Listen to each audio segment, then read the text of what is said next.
Okay friends, it's time to get started on replacing our rear sway bar link. Obviously, you're going to want to safely raise and support the car so you can access it. The first thing I'm going to do is go ahead and start removing my mounting nuts. These are going to be easiest to remove using an Allen head socket and a wrench.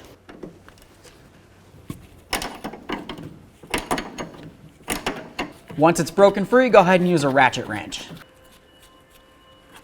Okay, that one's off. Now let's go ahead and remove the upper one.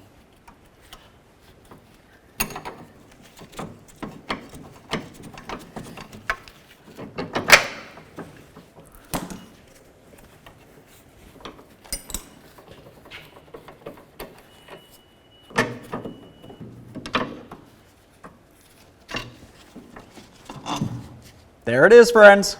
Okay, friends, now it's time to install our brand new rear sway bar link. I'm going to start it in the hole, coming up from the bottom to the top.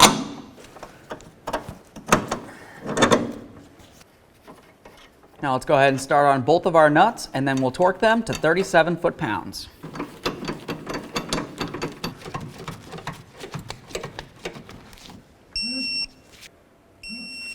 Now you want to pay attention to the sway bar link itself. You want to make sure that it's pretty much parallel to the actual sway bar. If yours looks like it's kinked like mine, just go ahead and straighten it out. Okay friends, so we got the right rear sway bar link done. What's left to do now? Now you're going to do the exact same thing on the other side of the car. After that, take it for a road test, make sure you don't hear any noises.